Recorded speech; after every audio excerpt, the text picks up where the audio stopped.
Alors, nous allons, je vous avais dit, je m'étais arrêté juste à cette chose. Ça ne me plaît pas, parce que je vais parler en dehors de la documentation. C'est-à-dire, je vais être obligé d'inférer d'autres documentations pour parler de ce qui se passe du côté de Marie. Vous allez voir que je vais essayer de vous montrer que je n'ai pas complètement tort, mais en même temps, c'est quelque chose que je n'aime pas beaucoup. Je préfère donner des textes réels et parler de ces documents que de les recréer moi-même. Alors, nous allons voir, abordons aujourd'hui le monde du temple. Qu'est-ce que j'ai fait ?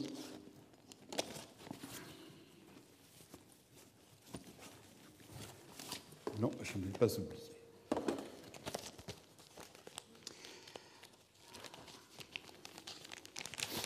Alors, en général, on considère que le temple, c'est le domaine propre de l'Orient. Il y a la royauté et il y a le Dieu, et le temple et le palais, ce sont, si j'ose dire, les deux mamelles de l'orientalisme. Bon. C'est un peu plus compliqué. Le problème majeur, c'est que nous n'avons pas de documentation.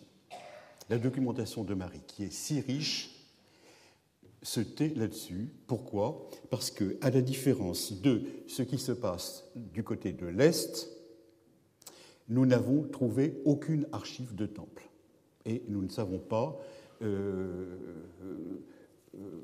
de quoi le temple vivait, qui était à l'intérieur, qui en profitait, etc. Il faut inférer à partir d'autres documentations.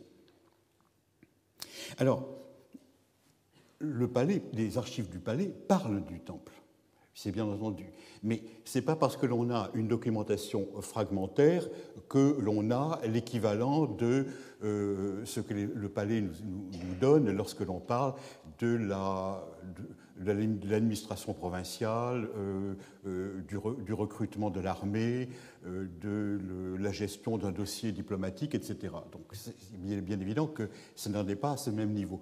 Les archives de Marie parlant de n'importe quoi, pourquoi ne parlerait-elle pas des temples ? Et effectivement, elle parle des temples, c'est quelque chose qui est avéré. Quand on voit le temple depuis le palais, on a l'impression que c'est le roi, en définitive, qui gère tout ça. C'est le roi. C'est le roi qui... il semble qu'il ait des biens sacrés en dépôt dans son palais. C'est lui qui y puise quand il en a besoin. Quand il fait un ex-voto, eh bien, il prend dans les biens du temple. Manifestement, on a l'impression que, là encore, le roi de Marie peut tout, et ce serait une différence énorme par rapport au domaine de l'Est, où des gens, les grands rois de l'Est, des gens comme Hammurabi ou comme Rimsin, sont des gens qui ont en face d'eux un temple, et le temple est un domaine réservé, c'est le domaine du Dieu, et le roi doit, la plupart du temps, écouter ce que le Dieu lui dit. Il ne peut pas faire n'importe quoi. Bon. On peut se dire qu'il y a une partie des biens se trouve dans le palais et que le reste se trouve dans le temple. Vous allez voir tout à l'heure le problème qu'on va avoir pour une question de ce genre. Alors, il y a un modernisme qu'il ne faut pas faire. Le modernisme, pour nous, c'est que le temple représente une structure énorme. Et nous considérons le temple, bon, temple en français, c'est très souvent un terme littéraire pour église, mais ce n'est pas naturellement ce sens que l'on prend. On prend le temple comme étant non seulement la maison du Dieu, mais la maison où se réunissent les gens. Voilà. Et nous avons l'idée, dans nos cathédrales, effectivement, d'un espace énorme dans lequel la communauté se réunit pour prier. Et dans l'ancien temps, pour faire autre chose que prier. Naturellement, la cathédrale servait de lieu de réunion. Bon.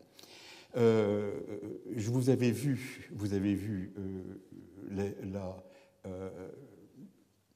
au début de ce cours, je vous avais parlé des grands temples de Mésopotamie. Le terme s'appelle ziggurat, c'est un terme qui se trouve dans le dictionnaire, qui signifie pointu, l'objet pointu qui monte vers le ciel. Et je vous les avais montrés, je vous rappelle deux exemples.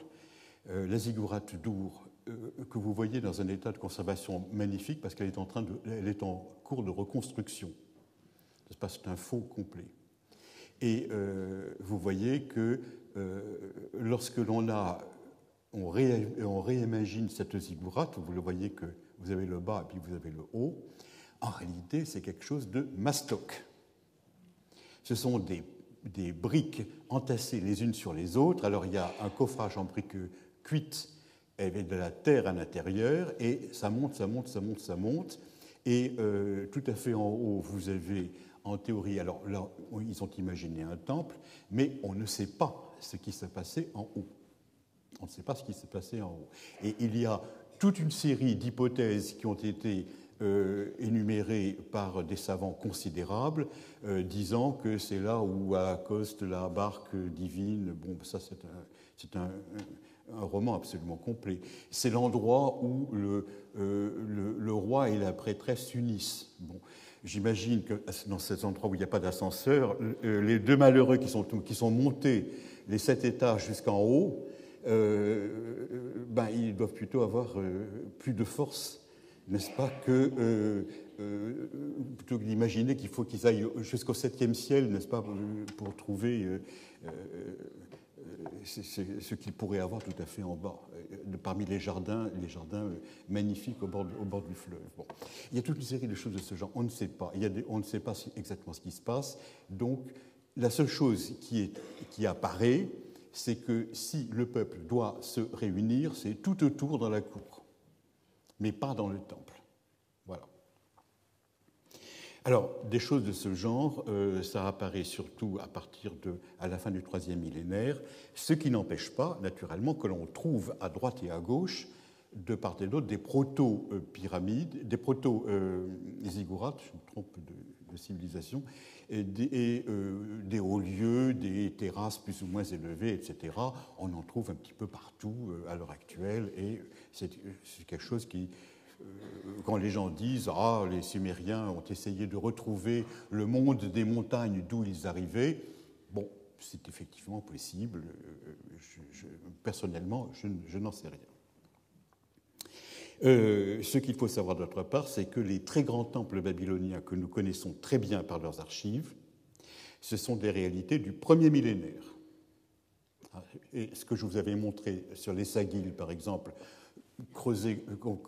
qui avait été déblayé par Alexandre qui voulait le faire reconstruire de façon plus majestueuse à la babylonienne, comme tous les rois babyloniens, c'est en réalité quelque chose qui est du premier millénaire. En réalité, il y a un trou à la place. Bon, la pauvre tour de Babel a disparu. Et je vous rappelle simplement, c'est que dans Genèse 11, ce qu'il voulait construire à Babel, l'actuelle Babylone, c'était simplement Ir ou Migdol, c'est-à-dire une ville et une tour. Ce n'est pas le temple, c'est une tour, n'est-ce pas? Migdol est le terme qui signifie la tour. Ir, je vous le signale au passage, on considère à l'heure actuelle que le nom pour la ville vient du sumérien, n'est-ce pas? Que c'est les Sumériens qui ont inventé la ville et que le terme hébraïque lui-même est un emprunt fait aux Sumériens. C'est une chose qui est répétée à l'heure actuelle et qui n'est pas impossible du tout. Alors, vous me direz, Marie est remplie de temples. Donc, il n'y a pas à regarder du côté de l'Irak, il n'y a qu'à regarder sur le Tel Hariri et vous saurez ce qu'il y a dedans. Alors, ce qu'il faut savoir, certains d'entre vous sont allés en Syrie et je pense que tous ceux qui sont allés en Syrie ont dû faire plus ou moins un pèlerinage dans la région de Marie. Bon, enfin, du moins je l'espère pour les fouilles. Bon. Les beaux bâtiments que vous voyez sont des bâtiments du IIIe millénaire. Ce sont des temples extrêmement récents, en fait extrêmement anciens, et pas du tout les temples dans lesquels Zimrilim apportait des offrandes ou qu'il pouvait voir lorsqu'il se promenait dans sa bonne ville de Marie. Et c'est pour ça que je vous projette rien du tout, parce que ce sont des bâtiments qui sont de plusieurs siècles antérieurs à la documentation qui nous motive. Et le drame complet, c'est que lorsque André Parrot a commencé ses fouilles sur le site de Marie, il a trouvé le site de Marie a été abandonné, c'est-à-dire que le site sur sa surface était extrêmement érodé, extrêmement abîmé. Il a trouvé des restes tellement misérables, dit-il, qu'il n'a même pas donné de numéro archéologique aux objets qui ont été trouvés. Donc, c'est-à-dire les grands temples tels que Zimrilim a pu les voir sont des choses qui, à l'heure actuelle, ont disparu complètement. Alors, quand on regarde le texte, alors naturellement, il n'y a aucun renseignement sur Marie, parce que Marie, étant la capitale où habitait le roi, on ne va pas raconter au roi ce qui se passe dans sa propre ville sous ses propres yeux. Les renseignements que l'on a, tout particulièrement, viennent de Terka. Et c'est ça qui est absolument magnifique, c'est que si vous ne lisez que les textes, vous avez l'impression de lieux très importants et très fréquentés. Vous voyez deux exemples qui viennent de Terka, un texte d'ARM 3.17, un autre de ARM 26.233. Le gouverneur de la ville écrit « Les anciens de la ville entrent sans cesse en présence de Dagan et prient pour Monseigneur et les armées. » Un autre texte, qui est un texte que l'on reverra, qui est un texte de prophétie, « Étant entré dans le temple de Dagan, je fis la prosternation et comme je me prosternais, Dagan prit la parole. » Donc on a tout à fait l'impression qu'il y a quand même des temples avec une représentation divine, que les gens y viennent, que les gens ont un contact direct avec la divinité et qui lui parlent et qui lui prient. Donc le temple est bien un lieu de prière. Bon. Voilà les textes, on pourrait les multiplier, ils sont tous comme cela. Si vous regardez ces textes-là, premièrement, une chose qui apparaît, c'est que y a-t-il une statue de Dagan? Alors vous me direz, à qui s'adresse la parole? À ce qui représente Dagan. Bien sûr, quand vous dites la statue accueille, le temple accueille une statue, d'après ces textes-là, où est la statue? Vous avez Dagan. Mais Dagan peut être représenté par une statue, certainement, peut être représenté aussi par un symbole, peut être représenté par un bétil, peut être représenté par rien du tout. Rien du tout. Quand vous entrez dans une église et que vous parlez à Dieu, vous n'avez pas la statue de Dieu devant vous. Donc ça ne prouve rien, ce truc-là. D'autre part, les anciens de la ville entrent sans cesse en présence de Dagan. C'est le moment où le roi est en guerre et les anciens prient pour les divinités. Et naturellement, ils prient avec le maximum de publicité pour que ça soit répété au roi, ce qui est fait d'ailleurs dans la lettre à RM 3.17. Les anciens de la ville entrent. Bon. Deuxième lettre, étant entrés dans le temple de Dagan, c'est un rêve. C'est un rêve. En rêve, il se voit rentrer dans le temple et parler à la divinité. Or, dans tout temple, dans tout lieu sacré, vous avez deux espaces. Vous avez l'espace communautaire et vous avez l'espace réservé, ce que les Grecs appelaient l'aditon. Bon. L'endroit dans lequel on ne doit pas rentrer. Et il est bien évident qu'ici, montrer que vous avez les anciens, alors ça, il y a beaucoup d'exemples, que les anciens, c'est-à-dire les principaux dignitaires de la ville de Terka, rentrent dans le temple. Bon, mettons que ça en fasse une vingtaine au maximum, une vingtaine. Bon, ça ne fait pas une immense cathédrale. En rêve, n'importe qui peut se voir rentrer n'importe où. Ça ne prouve aussi rien du tout. Donc, ça ne prouve pas, non seulement ça ne prouve pas qu'il y a une statue, mais d'autre part, ça ne prouve pas du tout que ce soit un endroit communautaire et un endroit vaste et où les gens peuvent rentrer. Alors, les gens qui considèrent que cela montre qu'il y a des temples importants en Syrie, bon, c'est truqué la documentation. Vous êtes d'accord? On ne peut pas tirer de ces textes autre chose que le fait qu'il y a quelques happy few qui ont accès à un endroit sacré, et dans tous les temples, c'est comme ça que ça se passe. Il y a des endroits réservés et d'autres qui sont en accès libre. Alors, peut-être qu'au sommet de la ziggourate, que je montrais tout à l'heure, il y avait le roi et la princesse, après s'être montés sur les 7 volets de marche qui se retrouvaient. ça ne prouve pas que tout le peuple de Babylone se retrouvait là-haut. Il n'y avait certainement pas la place. Nous avons une chance incroyable, c'est qu'on a retrouvé des documents dans lesquels il y avait des programmes de construction. Et ces programmes de construction, ils se présentent d'une façon extrêmement peu agréable.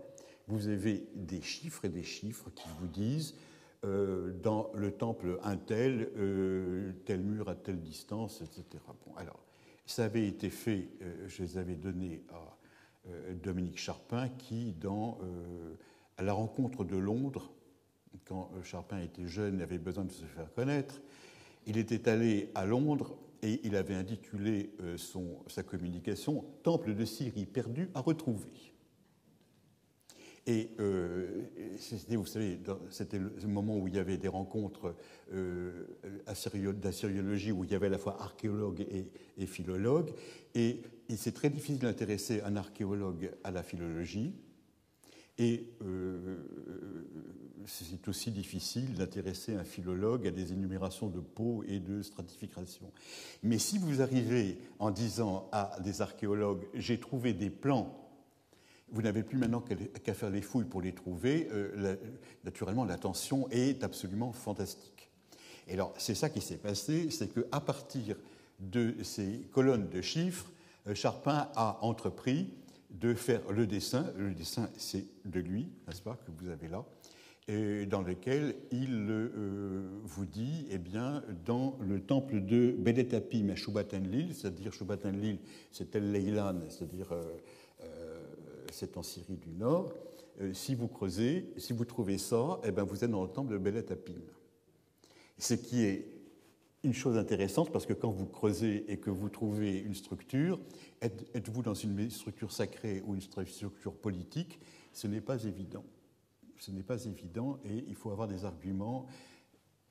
Une inscription étant en général ce qui est de mieux pour vous dire que vous êtes à tel endroit. Bon. Sauf si l'inscription a circulé et qu'elle vient d'un autre endroit et qu'on l'a mise là pour le décorum. Auquel cas, bon, tout le monde se fait avoir. Alors, je vous en ai pris qu'un, et vous voyez comment ça se présente. Vous avez un Kisaloum. Kisaloum, ça signifie la cour.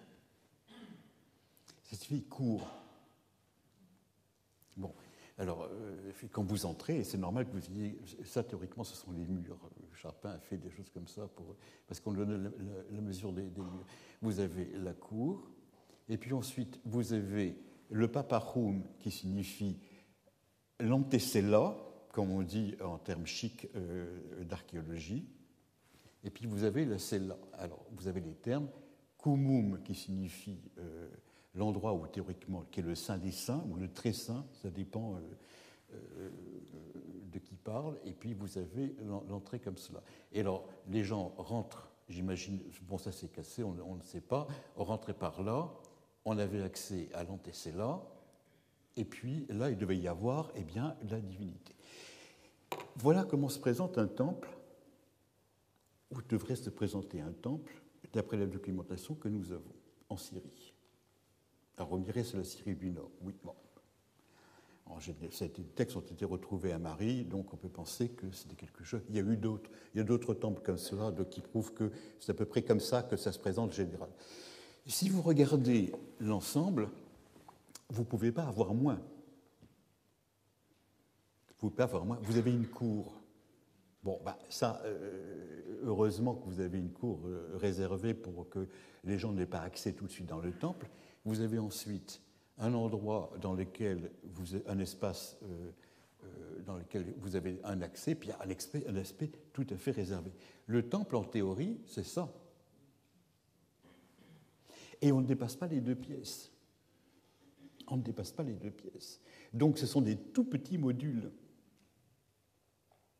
Et le problème annexe qui se pose, c'est que si vous avez des richesses à entreposer, où les mettez-vous? Pas dans la cour. Théoriquement, la cour est en plein air. Hein. Bon.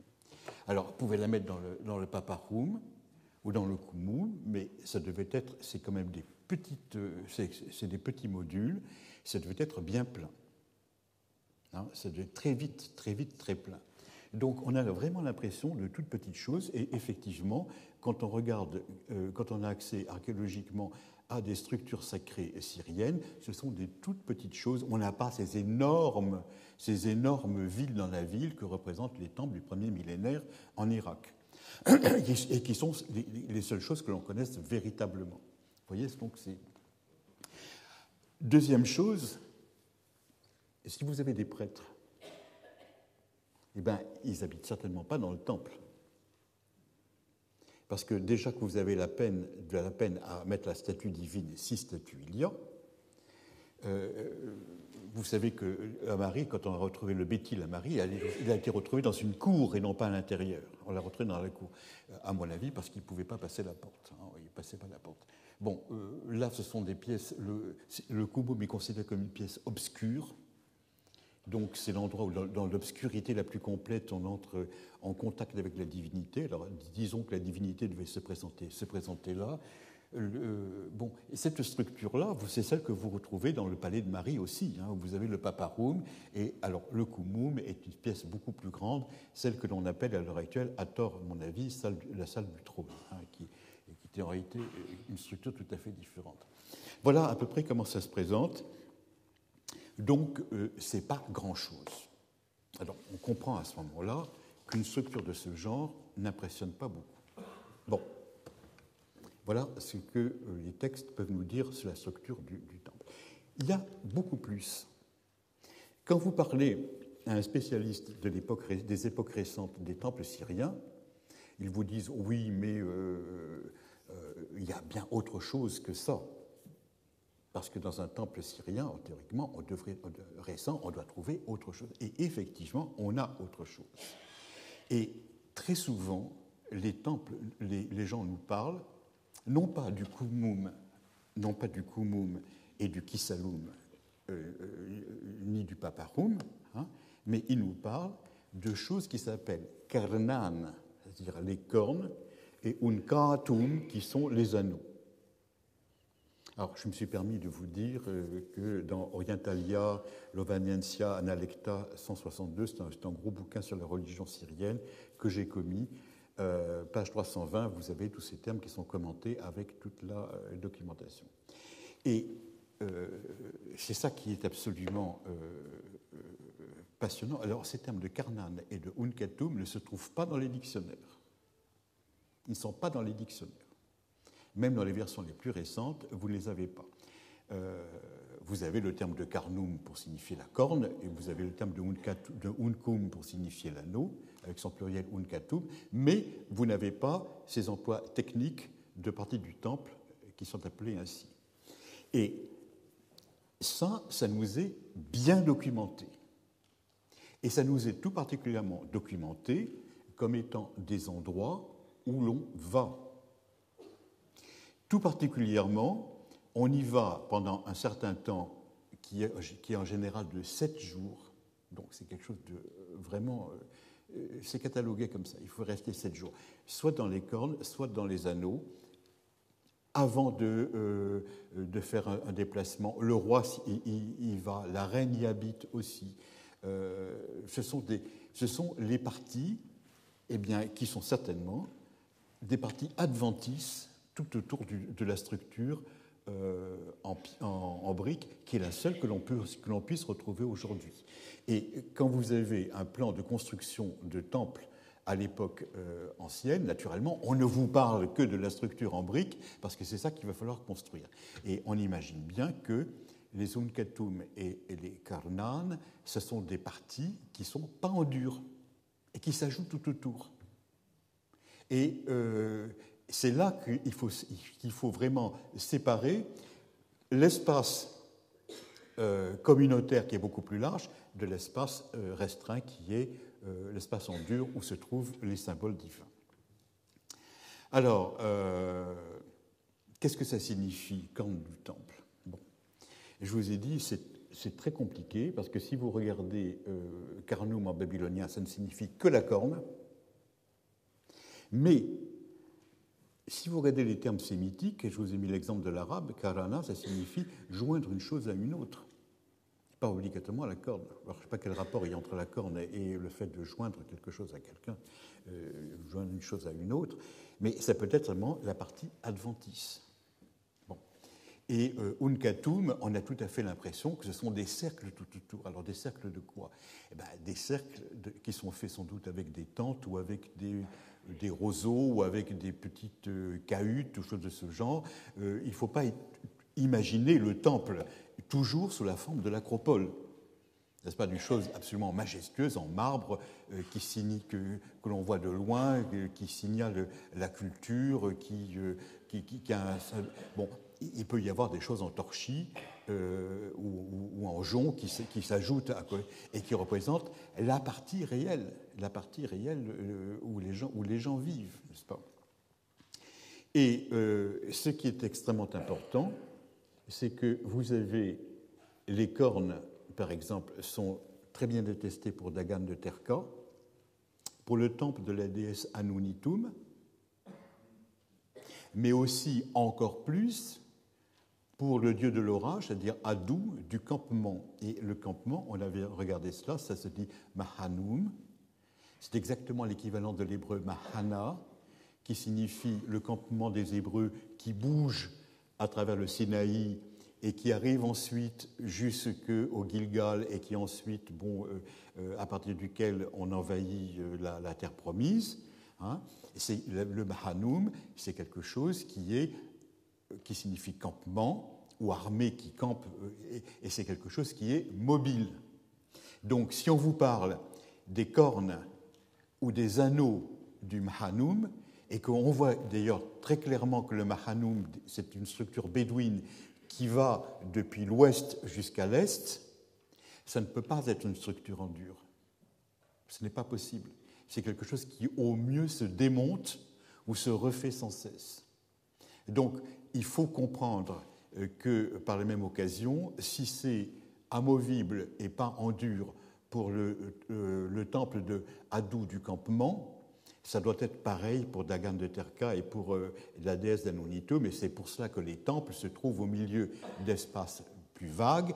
Les espaces vagues, ce sont des endroits qui n'intéressent pas l'archéologie parce qu'on n'y trouve pas de bâtiments à mesurer ou à restaurer, mais c'est peut-être là que se passait réellement la vie autour des temples. Voilà, et c'est naturellement une structure de ce genre qu'il faut se représenter. Au début de ce deuxième millénaire, il y a une petite maison qui est faite pour la divinité, et vous savez que le temple se dit vraiment maison de la divinité, c'est l'endroit où le dieu passe la nuit, que Bitum c'est l'équivalent de Bait, qui est sur la racine qui signifie passer la nuit, et quand une divinité demande à un roi de Marie de lui construire un temple dans la ville de Marie pour y arriver, elle lui dit « construis-moi une hutte de berger ». Un Metsaloum, un endroit où je puisse coucher. Et il est bien évident que c'est ça que les gens demandent, c'est-à-dire une toute petite structure, comme les maisons privées. Seulement, il y a naturellement toute une série de gens qui se mettent tout autour, et tout autour, qu'est-ce qu'il y a? Il y a la population du temple, qui est ce qui va nous intéresser aujourd'hui.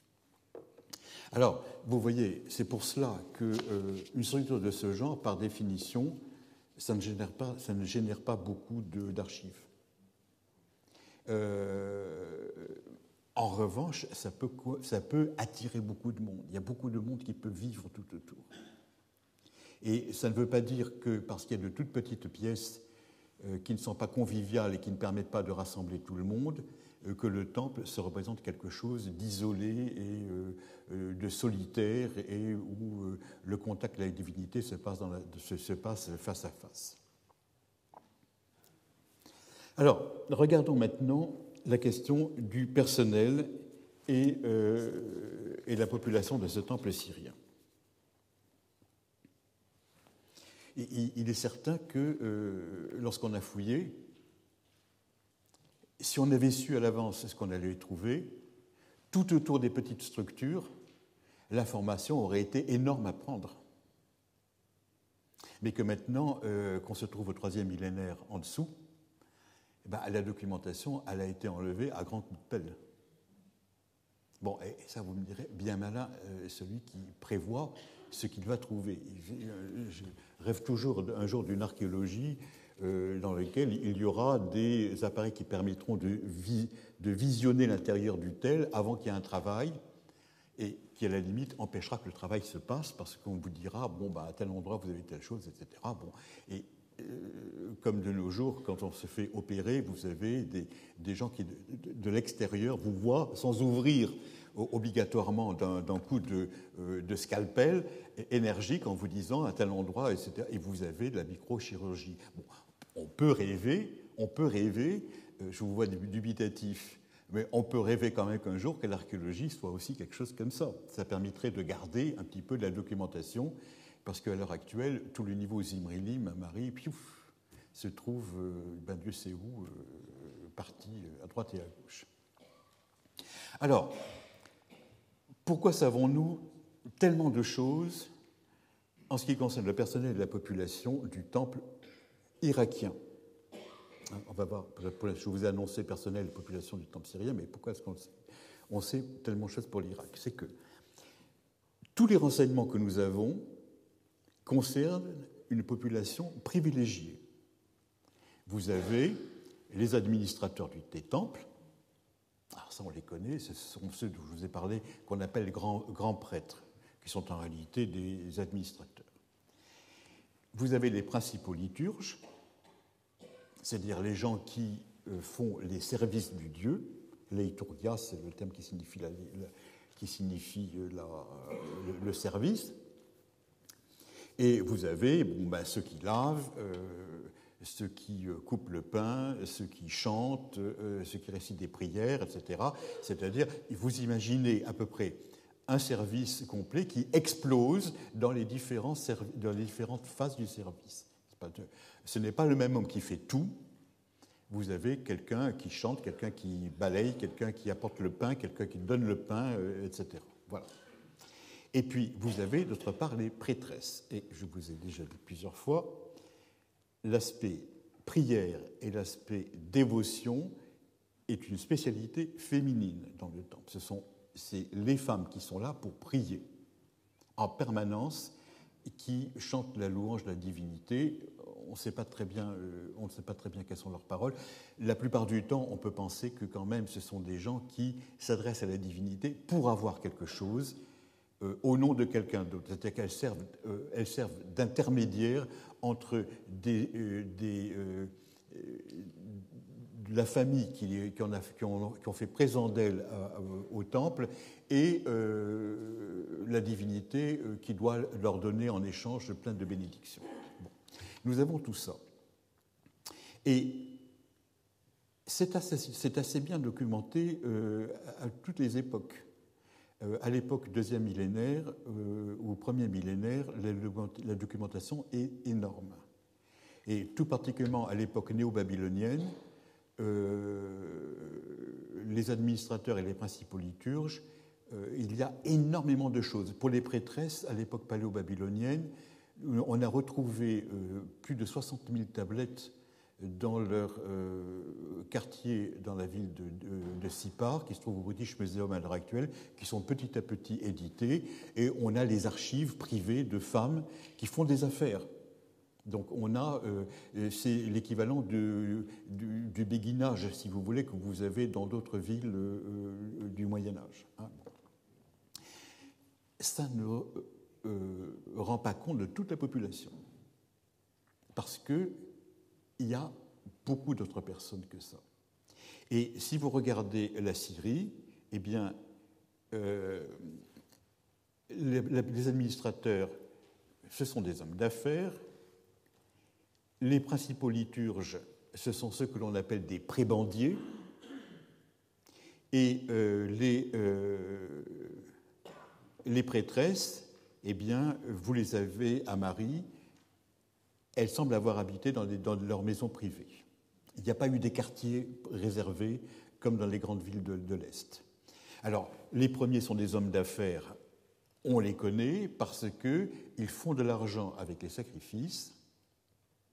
Et on se doute fort qu'ils ont leur intérêt, c'est qu'on ne choisit pas le responsable des cultes indépendamment de sa fortune privée.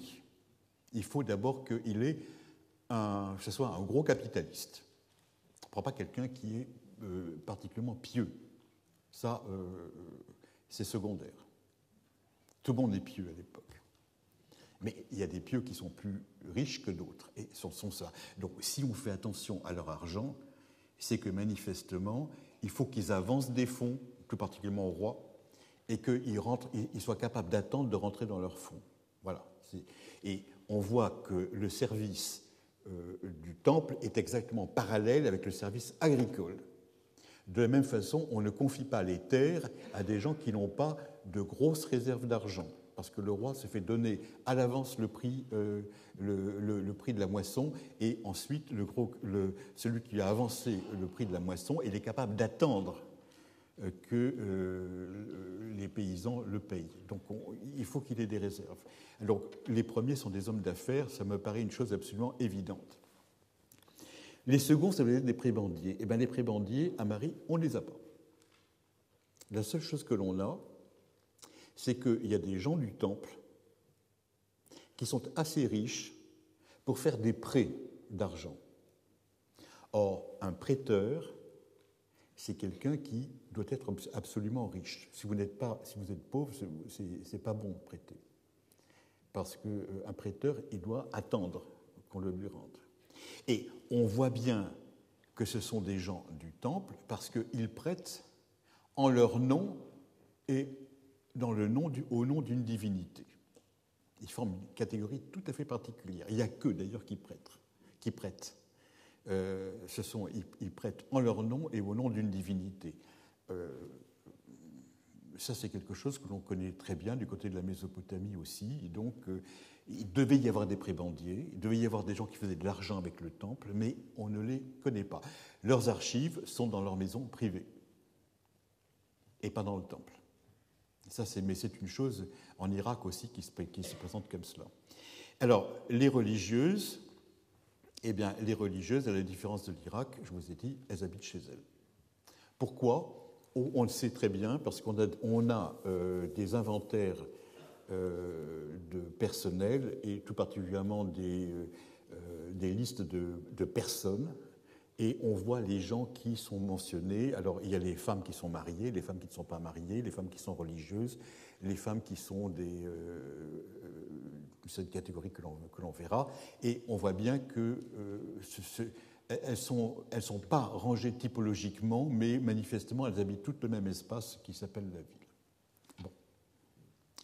Alors, je vous dis, ce qui est important, c'est que ces trois catégories qui sont le dessus du panier et qui représentent en général la très bonne bourgeoisie de la ville, sont des gens très riches, prêtresses comprises.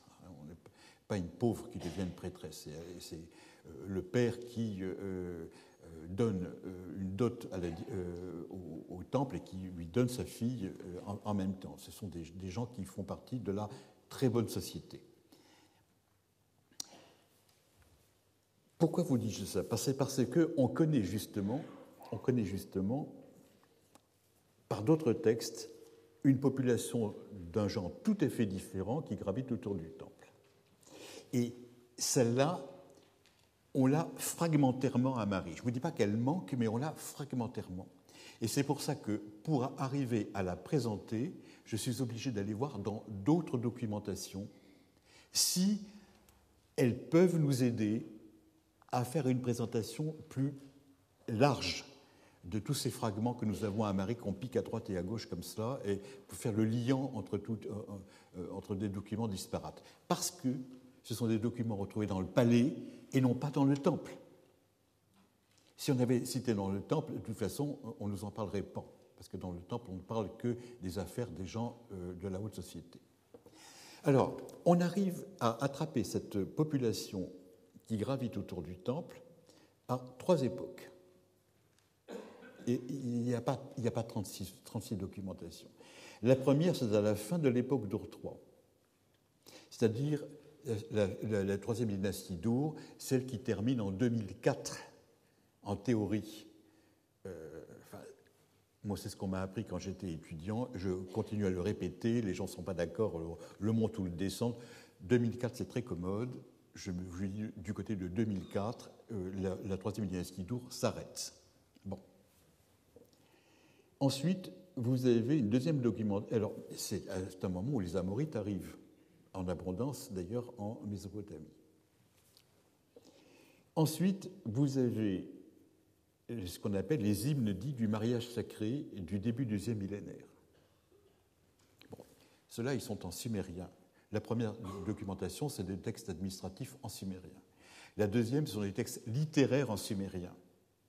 Mais c'est un sumérien tardif. C'est celui de la... Il n'est pas du troisième millénaire, il est du deuxième millénaire.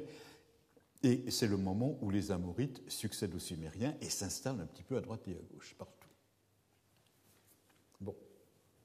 Après, vous avez des textes littéraires dans lesquels vous avez des allusions dont vous ne faites pas grand-chose, si ce n'est trouver confirmation d'autres choses. Et puis, vous avez un troisième texte, qui m'intéresse beaucoup, qui est le Dédéa Syria, qui est une œuvre, alors très tardive, puisqu'elle est attribuée à Lucien de Samosate. Donc c'est qu'elle est de l'ère chrétienne, elle est postérieure, n'est-ce pas, comme cela.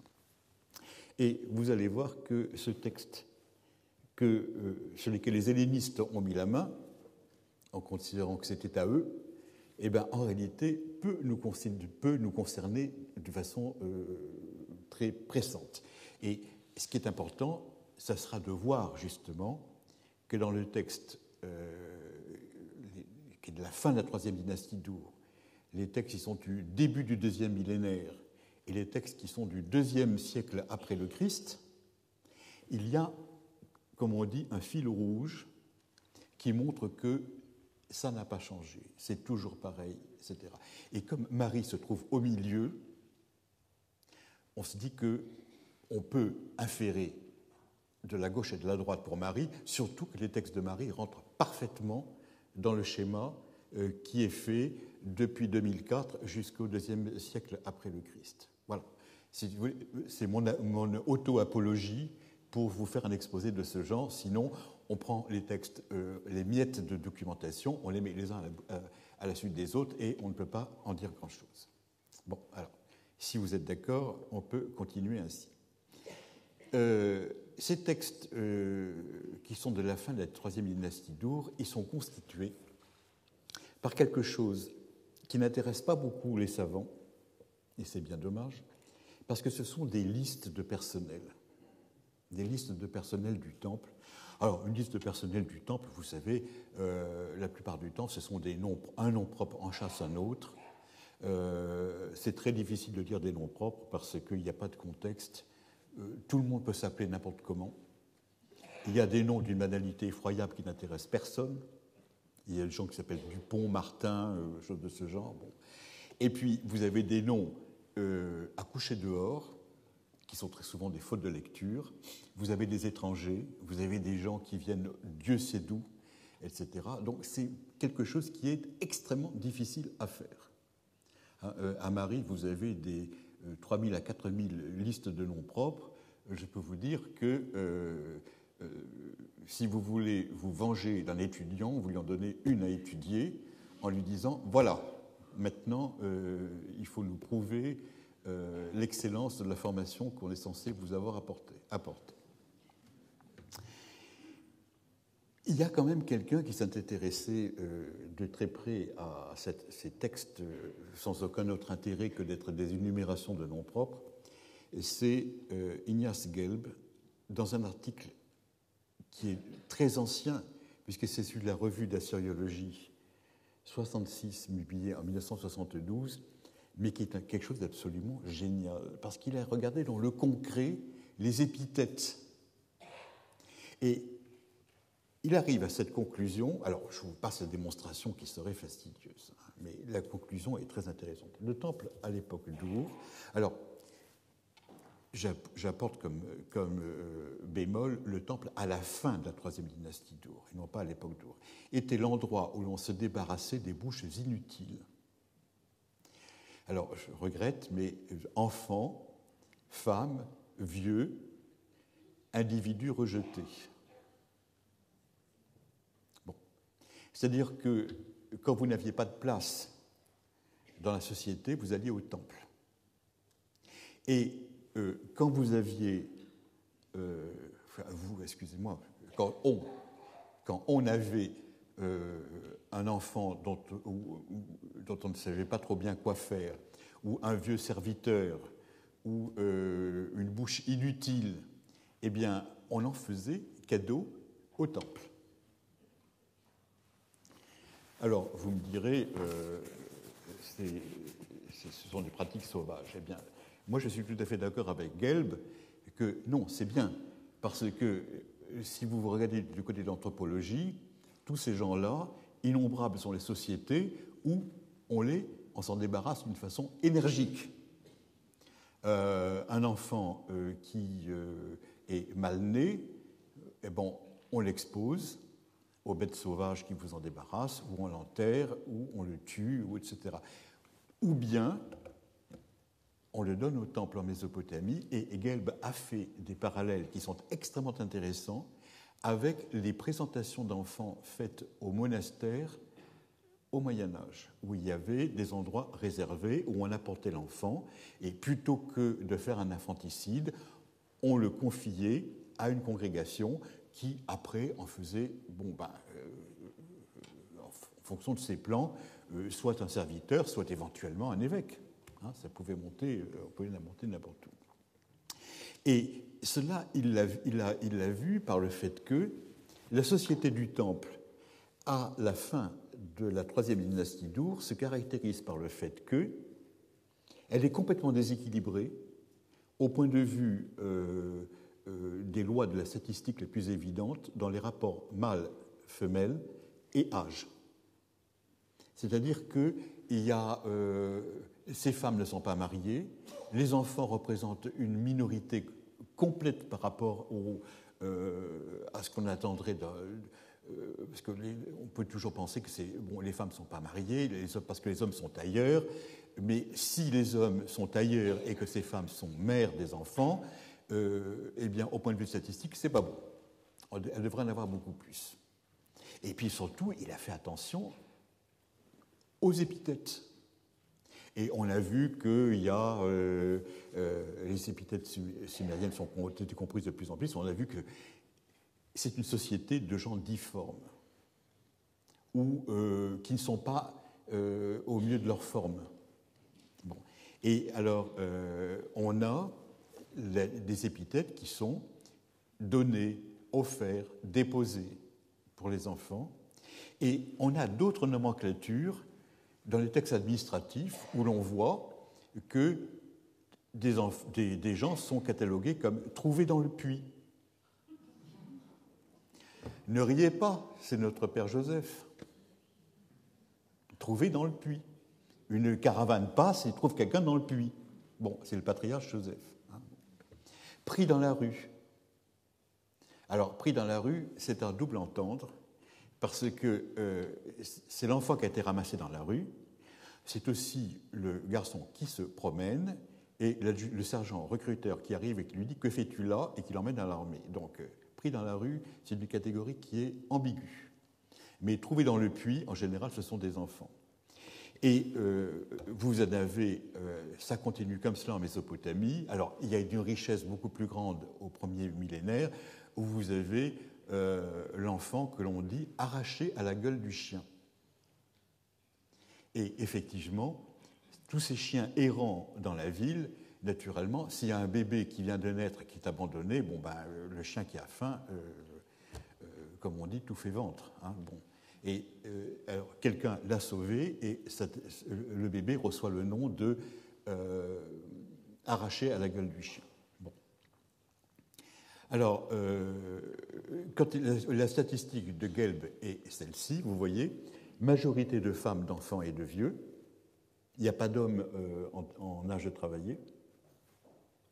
Ce sont des individus sans famille, veuves, orphelins, personnes âgées. Ce sont des femmes stériles et sans enfants. Et puis alors surtout, les aveugles, les sourds, les estropiés, les mendiants et vagabonds, les prostituées, je vous ai mis eux entre parenthèses parce qu'il n'y a pas que des dames, enfants illégitimes ou trouvés. Et puis ensuite, vous avez ceux qui sont offerts.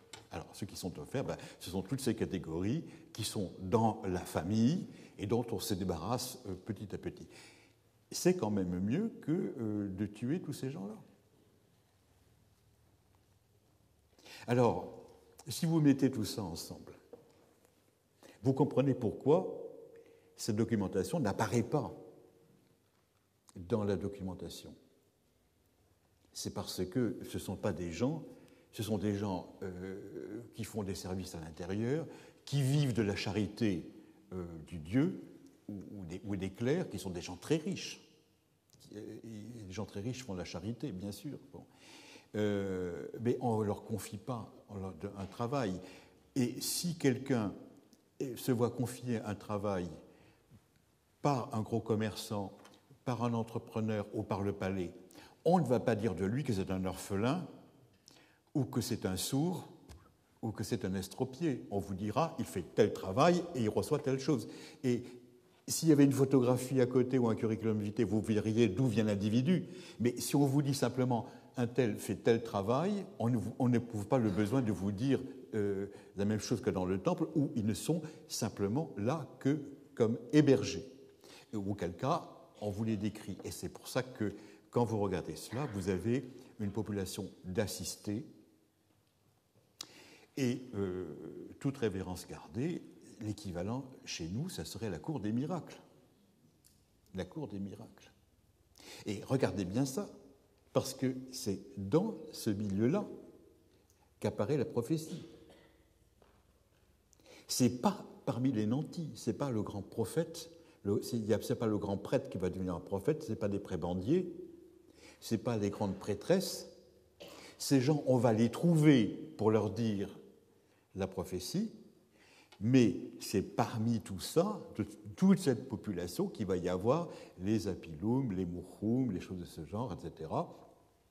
Et il faut arriver dès maintenant à se dire que la prophétie va venir de la partie frustrée par la société du temple, et naturellement, il va y avoir une double réponse du côté de l'Est ou du côté de l'Ouest. Vous verrez que vous voyez tout de suite qu'à ce moment-là, on va avoir des arguments pour dire la prophétie, on n'en veut pas, ou bien d'autres, on en veut.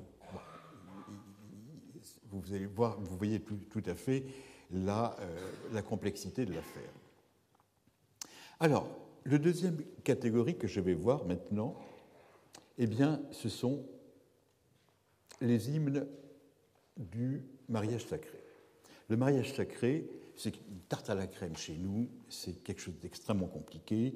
C'est en théorie l'union du roi et de la grande prêtresse qui remplace la divinité et Ishtar, et de leur union naît la fécondité pour le peuple, etc.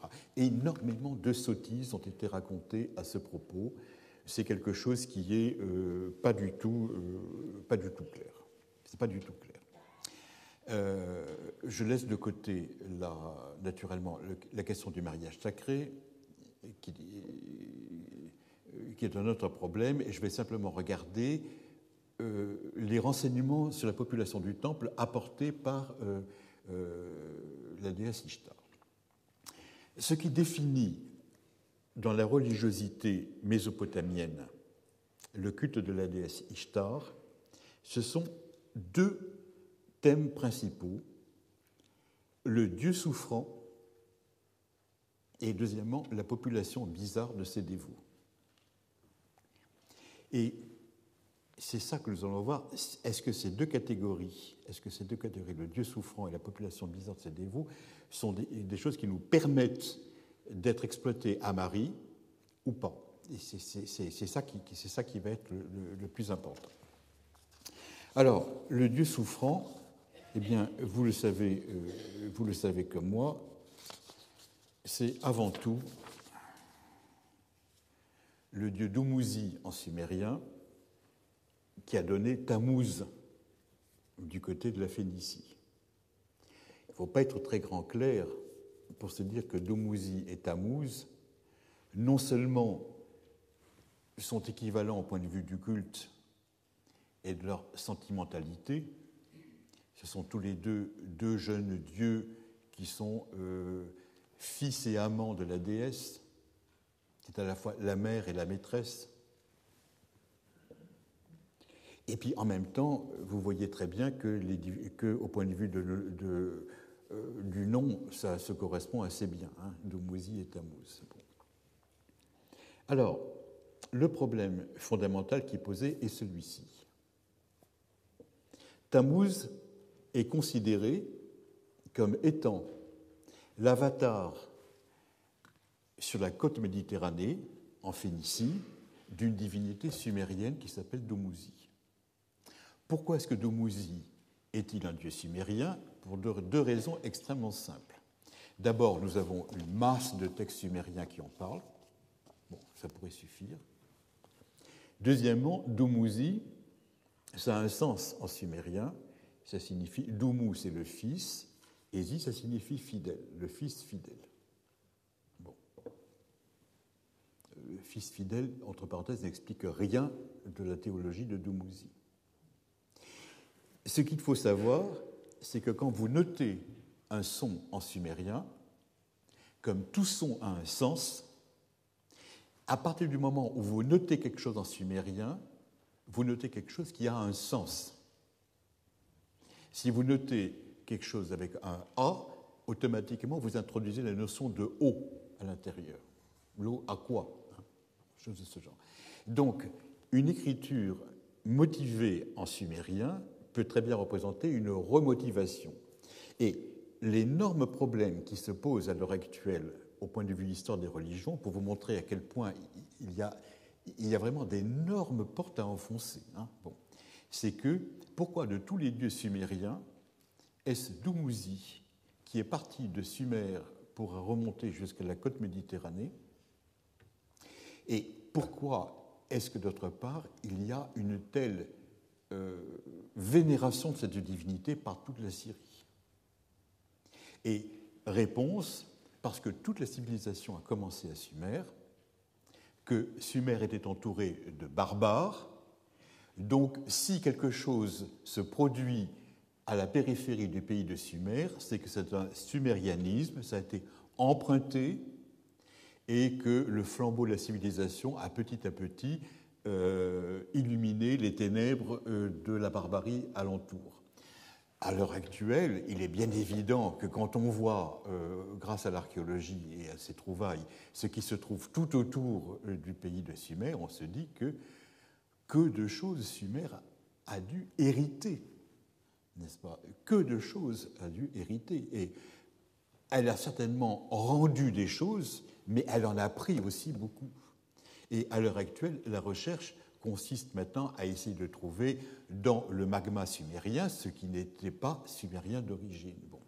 Et il est évident que Dumuzi, du côté de Sumer, et Tammuz, du côté de la Méditerranée, sont deux jalons qui montrent une culture qui est commune absolument à tout le Proche-Orient et qui apparaît d'un côté et de l'autre, et puis il y en a d'autres qu'il faut trouver à droite et à gauche. Et les questions que je me pose, c'est comment se fait-il que, alors que Sumer est complètement morte à l'époque, hein, et la culture sumérienne, elle est une affaire purement de clercs et de gens qui sont complètement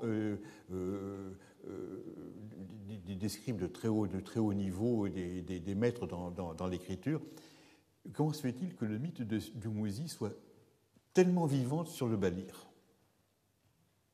Le Balir, vous voyez où ça se trouve, hein, c'est tout à fait du côté du nord-est. Ça relie la Turquie à l'Euphrate. Bon. Et vous avez des benjaminites, qui vous parlent de Dumuzi et qui vous disent « J'ai échappé à la mort, je suis un véritable Dumuzi ». Bon, ben ça veut dire que le mythe de Dumuzi qui meurt, qui souffre et qui renaît est déjà connu dans cette région-là. Est-ce que ces gens ont... La littérature sumérienne est passée jusque-là, ou est-ce que c'est simplement encore un point d'émergence d'une culture qui infuse absolument tout le Proche-Orient et qui apparaît à Sumer, où il a son propre traitement sumérien, où il apparaît sur le Balir avec les Benjaminites et du côté de la Méditerranée avec d'autres. Et il est bien évident que c'est là que nous avons une documentation énorme qui affleure à droite et à gauche, que l'on arrive à trouver de part et d'autre, et qu'il faut cesser de mettre dans un rapport historique. Ce n'est pas de la diachronie qui va expliquer l'un par rapport à l'autre, mais c'est simplement une panculture mésopotamienne ou proche orientale qui apparaît sous différentes formes et qui est un bien commun. Voilà. D'autre part, ce qui est extrêmement intéressant, c'est que l'onomastique syrienne, quand vous la regardez, multiplie les traces d'un dieu mort et ressuscité. Alors quand on vous dit « Ah, Dumuzi meurt et ressuscite », Ishtar descend aux enfers et Dumuzi meurt pour la faire remonter au ciel. Il accepte de mourir à sa place et c'est le parangon de l'amour fidèle qui se sacrifie pour que la bien-aimée vive, etc. Vous avez ce genre d'histoire qui se trouve aussi du côté de la Phénicie, qui sera empruntée par les Grecs, qui vont lui donner une nouvelle forme en grec avec le culte d'Attis et de Cybèle. Bon. Et toute cette onomastique que vous arrivez à l'époque amorite, dans laquelle vous voyez des gens qui vous disent le Dieu est mort ou le Dieu est ressuscité. Or, on sait que l'onomastique syrienne tient un grand compte des événements et qu'on appelle l'enfant ou on s'appelle soi-même en fonction d'un événement sacré. Bon, il y a des enfants qui sont nés au moment des grandes cérémonies et qui ont reçu ce nom. Alors, la divinité est morte, la divinité revient, etc. Faut-il croire, ou qui croira, que la mentalité sumérienne a été tellement forte pour envahir tout le Proche-Orient et faire que l'onomastique de ces Amorites qui n'ont jamais dû entendre parler de Sumer dans leur vie a été modelé par des croyances sumériennes. Il faut en réalité imaginer que les choses sont tout à fait différentes. Il y a une culture proche-orientale qui est pour nous oblitérée par le fait que, comme elle n'émerge pas aux marques de la puissance, elle n'arrive pas à l'écriture. Voilà, ça c'est une chose qui est évidente. Alors, ça c'est un premier point. Oui, il y a effectivement une culture qui va de Sumer, etc., mais qui est attestée à des moments différents. Il ne faut pas créer une diachronie, il faut dire simplement qu'il y a des moments différents de documentation. Alors, quels sont les gens qui suivent la déesse ? Eh bien, ils sont formés, les textes littéraires qui nous parlent de la cohorte qui glapit et bondit à la suite de la belle déesse représente une collection d'individus qui ne se retrouvent nullement dans les textes administratifs. Je suis désolé pour l'orthographe, mais il y a toujours des choses qui manquent. Si vous voyez la faute d'orthographe, c'est tant mieux pour vous. Alors, on ne les retrouve pas dans les textes administratifs. Pourquoi ? Mais pour les mêmes raisons que vous n'avez pas les nomenclatures de la troisième dynastie d'Ur dans les textes du palais. C'est-à-dire que si des gens passent de l'un à l'autre, eh ben, ils sont pris avec une nouvelle étiquette, et c'est cette nouvelle étiquette que l'on voit. Mais la nomenclature des gens qui suivent la déesse dans les textes littéraires, qui nous racontent alors les frasques de cette dame qui a beaucoup d'énergie, ils sont très bien attestés dans les textes littéraires, dans les listes lexicales, on a plein d'explications à leur propos. Et on voit que tous ces gens, ils ont comme caractéristique de former une société bis de réprouvés. Par qui ? Par les gens bien. Qui sont les gens bien ? Ce sont les gens riches et nantis qui mènent la politique et qui écrivent les textes. C'est bien évident. Bon. je réagis en historien. Simplement, bon, j'aimerais bien avoir une documentation parallèle. Je vous signale que je ne verrai plus que ça. Même d'un point de vue linguistique, ce serait absolument passionnant. Bon, mais c'est comme ça, on ne choisit pas. Et parmi tous ces gens-là, il y a un couple infernal dont nous avons parlé maintenant, et qui s'appelle l'Assinou et le Courgarou. Ils forment couple dans la liturgie, l'un va pas sans l'autre. Et ce ne sont pas des gens très bien. Je l'ai mis en italique, ça veut dire que c'est de l'acadien. Faites attention parce qu'on peut toujours jouer entre texte sumérien et texte acadien. Texte acadien, c'est en romain simple. Sémitique, c'est en italique. En théorie, si je n'ai pas oublié. Alors, nous avons des mythes. On a des mythes étiologiques. Une étiologie, l'étiologie, ça vient d'une science qui a fleuri à Alexandrie au IIIe siècle avant le Christ, et qui était la science des causes, c'est-à-dire pourquoi fait-on cela? Eh bien, voici pourquoi. Ça, c'est mettre l'imagination au pouvoir. Parce que la plupart du temps, les gens vous racontent des blagues. Mais c'est très intéressant de savoir la blague qu'ils vous racontent, parce que ça veut dire par la même occasion comment ils jugent la chose et ce qu'ils en pensent. Et il faut toujours, c'est pas parce que c'est faux, ça tout le monde le sait, qu'il ne faut pas l'écouter, c'est très intéressant comme document contemporain. Et ils vous disent, oh, l'Assinou et le Courgarou, ils ont été créés, comment? Oh, ce sont des fils de rebut.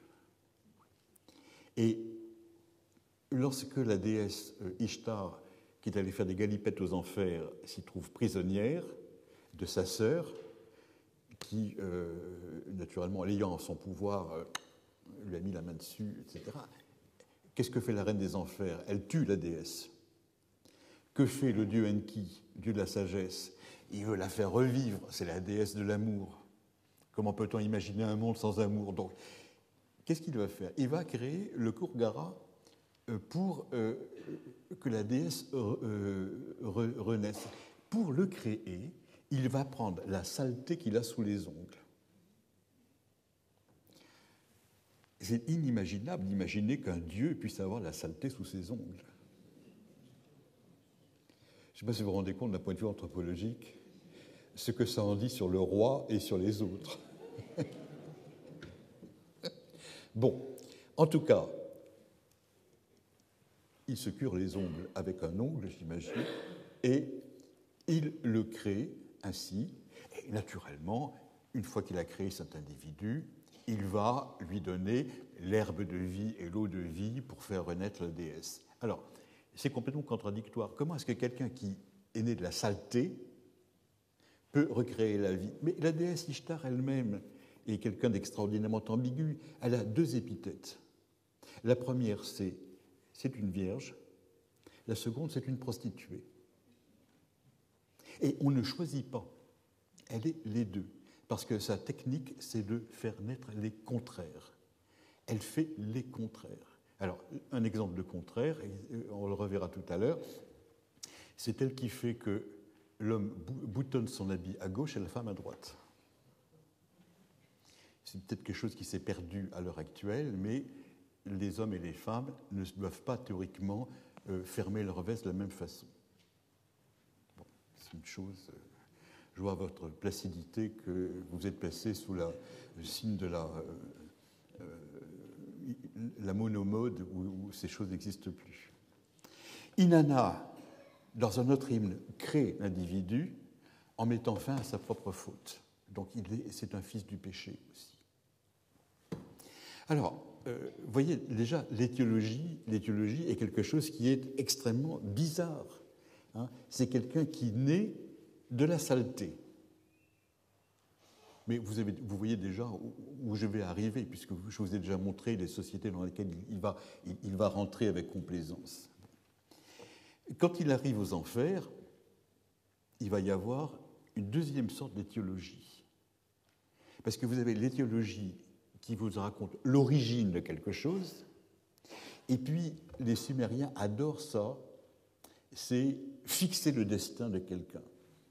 Et quand Ereshkigal, la déesse des enfers, la sœur d'Ishtar, voit arriver, porteur de l'eau de vie et de la plante de vie, cet individu, elle va le maudire.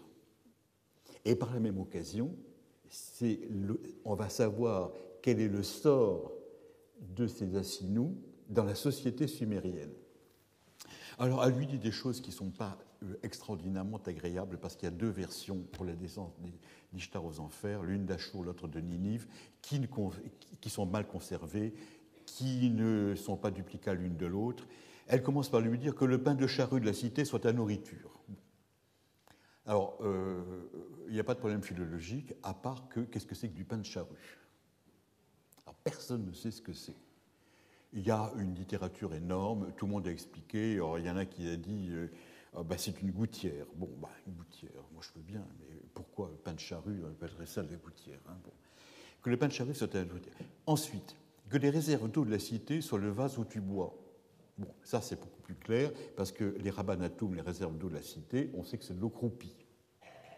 De l'eau croupie, donc il ne va pas boire de l'eau vive, il va boire de l'eau de réserve. Donc j'imagine que le pain de charrue, ça doit signifier quelque chose de dégoûtant encore. Hein. Parce que quand il y a quelque chose de vraiment sale, on n'emploie pas, on ne dit pas qu'un chat est un chat, on emploie une formule tout autour. Et le pain de charrue, alors rêver que ce soit quelque chose de vraiment dégoûtant. Ça doit être une façon de désigner une nourriture pas agréable. Bon, je ne peux pas vous dire ce que c'est un apax. Que l'endroit à l'ombre de la cité soit ton lieu de repos. C'est-à-dire que le seuil soit ta résidence. C'est-à-dire que c'est quelqu'un qui n'a pas de chez lui. Il n'a pas de chez lui.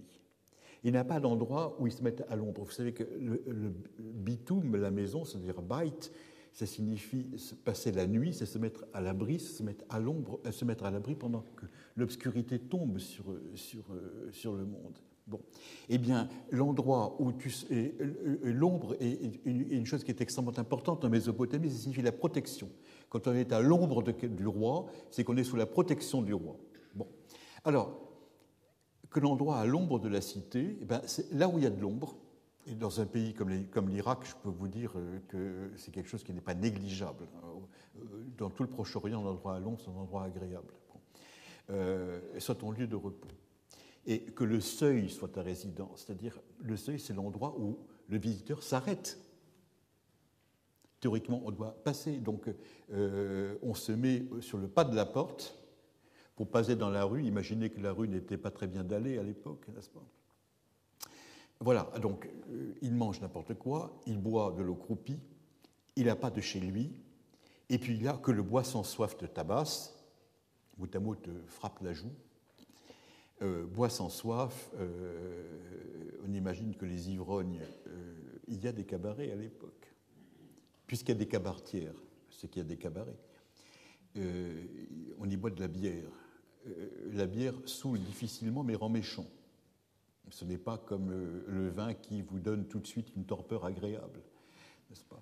Et le bois sans soif plein de bière, rentrant chez lui, une mauvaise humeur, le tabasse, il n'a pas d'endroit où se protéger. Bon. Alors, la déesse, il est né d'une saleté. Il arrive pour faire sa béa. Bon. La déesse des enfers le maudit. Vous voyez que, bon, quel est le rôle d'un Assinou dans la cité ? Bon, ben, s'il ne va pas au temple, il est nulle part, puisqu'il s'arrête au seuil. Alors,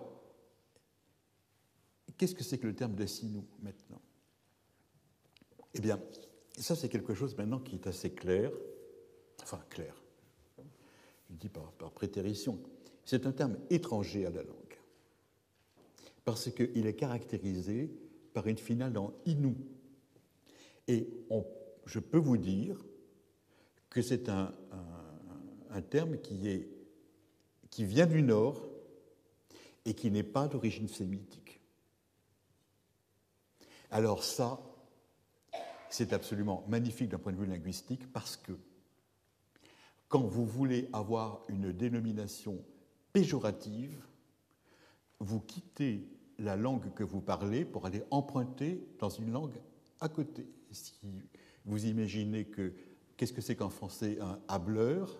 Ça vient d'un terme qui, dans une autre langue romane, signifie parler. Mais un hableur, il ne parle pas d'une façon très sympathique. Si vous montez une rosse, bon, eh ben, une rosse, ce n'est pas un cheval magnifique, quoique le terme soit plutôt laudatif dans une autre langue germanique cette fois-ci. Bon. Si vous avez une canaille à appeler, allez prendre un mot étranger, c'est exactement ce qu'il faut, et les gens ont toujours fait ça, j'imagine, depuis les origines du langage. On a toujours emprunté un terme à une langue d'à côté pour désigner quelque chose de négatif chez soi. Hein, un klebs chez nous, c'est pas un bon chien. Ben, c'est comme ça. Bon. Alors, en sumérien, ben, il n'y a pas de terme pour signifier la sinou. En revanche, vous avez une flopée de termes. Pour une fois, vous en avez des dizaines.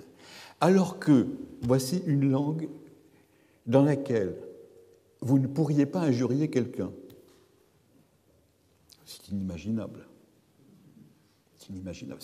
C'est un des arguments que je donne aux étudiants pour leur dire qu'on ne connaît pas la langue. Bon. Vous avez un seul terme pour indiquer ce qu'on appelle les parties intimes. Bon. C'est invraisemblable linguistiquement. En général, si vous prenez un dictionnaire d'argot, vous avez plusieurs pages qui s'étalent avec des équivalences à droite et à gauche, etc. C'est la preuve qu'on ne connaît pas la langue. Et pour une fois, sur la sinou, les lixes lexicales se lâchent et vous en avez alors des tripotés. Et quand vous les regardez, appelez quelqu'un pile-pili, vous ne m'ôterez pas de l'esprit, quoique je serais incapable d'injurier un sumérien, ça ressemble fort à un sobriquet, surtout des termes par répétition comme ça. Je vous laisse à votre imagination, certainement galopante, de faire tous les parallèles que vous voulez. Et puis après, vous avez toute une série de choses avec Sakboursak, Sakboura, Sakboulouga, Saktierim. Sakboursak, ça signifie tête de héros. Sakboura, tête de vase. Tête de pioche, si vous voulez. Toutes les choses de ce genre. Puis après, vous avez Shir Shibir Choudou, c'est un bâton parfait. Logal, un grand homme. Oursal, on va le revoir. Kourgara, vous l'avez, etc. Bon. C'est-à-dire que, manifestement, il y a pas une façon d'appeler un assinou, mais une infinité, parce que ça devait les faire rire, chacun d'une façon particulière que nous ne pouvons plus partager, parce que nous ne connaissons plus la langue. Mais il est bien évident qu'à l'heure actuelle, vous avez 36 façons de désigner la même chose et que chacune paraît absolument irremplaçable. Bon. Si vous regardez dans l'écriture des textes acadiens, on privilégie l'emploi de l'idéogramme Oursal. Et Oursal, on ne sait pas comment ça se prononce. Mais le Our, ça signifie chien, ça c'est sûr. Chien mâle. Et Sal, ça signifie femelle ou sexe féminin. Si vous lisez Sal ou que vous lisez Gal, Gal, vous avez le sexe féminin, Sal, ça signifie mince, Mounou, ça signifie la femme, etc. Il y a toute une série de lectures. On ne sait pas comment le lire. Mais il est bien évident qu'on a pris, pour noter la sinou dans les textes acadiens, un choix parmi toute la richesse lexicologique du sumérien. On a choisi l'idéogramme qui unifie celle de Our et de Sal. Et vous avez une deuxième liste qui est la liste des homonymes acadiens. Et alors, cette liste-là elle ne fonctionne pas sur les idéogrammes sumériens, elle fonctionne sur les façons de lire en akkadien. Et elle vous met ensemble l'assinu, le mourou, le zabou et le kougarou. Assinu, mourou, c'est là que vous allez avoir les prophètes de Marie qui vont apparaître. Vous avez le kourgarou qu'on a vu, c'est le kourgara de tout à l'heure, et puis vous avez le zabou qui apparaît. Le zabou qui est absolument inconnu au régiment par ailleurs, sauf des lexiques qui nous expliquent ce que c'est. Alors, quand vous avez un terme akkadien, vous pouvez avoir un terme sumérien qui y correspond. Mais très souvent, quand c'est un mot étranger qu'on ne comprend pas, le sumérien vous donne un équivalent. Qu'est-ce qu'il vous donne comme équivalent pour zabou? Eh bien, il vous dit... Alors, je ne vous ai pas mis les idéogrammes sumériens. Bon, j'aurais peut-être dû, mais enfin, je vous ai épargné cela. Il y en a deux. L'un qui signifie couvert de saleté et l'autre qui s'automutile.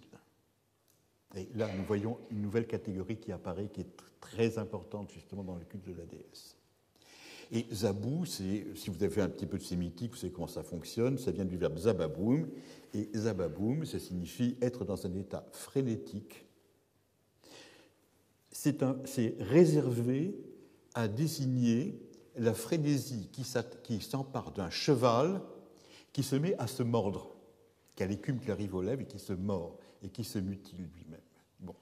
Et alors, quand vous avez Assinu, Mourou, Assinu, bon, c'est celui dont nous parlons. Le Mourou, c'est le terme qui signifie le fou. Le Zabou, ça signifie au choix, choisissez, couvert de saleté ou qui s'automutile. Mais alors, on peut imaginer quelqu'un qui se gratte tellement frénétiquement que ça lui laisse des traces sur le corps.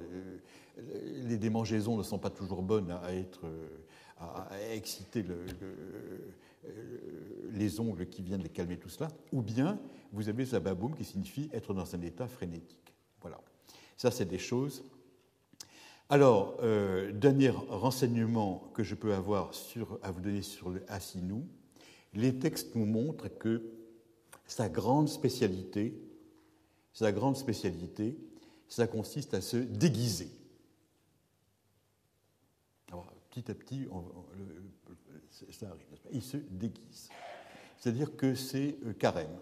Il ne s'habille pas comme tout le monde.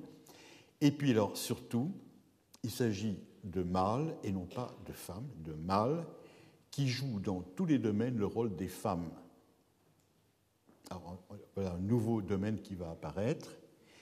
Et les textes sont absolument admirables parce que Pilpili, qui est certainement une interjection au départ, est réinterprété en sumérien par le verbe bal qui signifie changer. Donc c'est quelqu'un qui est non pas un échangiste, mais quelqu'un qui change de sexe.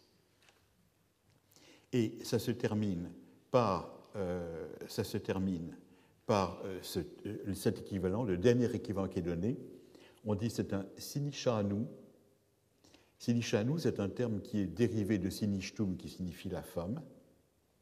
Mais je ne suis pas du tout d'accord avec les dictionnaires qui traduisent sinishanu par efféminé, parce qu'un efféminé peut être quelqu'un de parfaitement viril dans son comportement par ailleurs. C'est une question de comportement efféminé, ce n'est pas bon. Il faut traduire sinishanu par quelqu'un qui a perdu sa virilité, c'est-à-dire quelqu'un qui est dans sa vie quelqu'un de passif. Voilà, c'est ça qui est absolument important.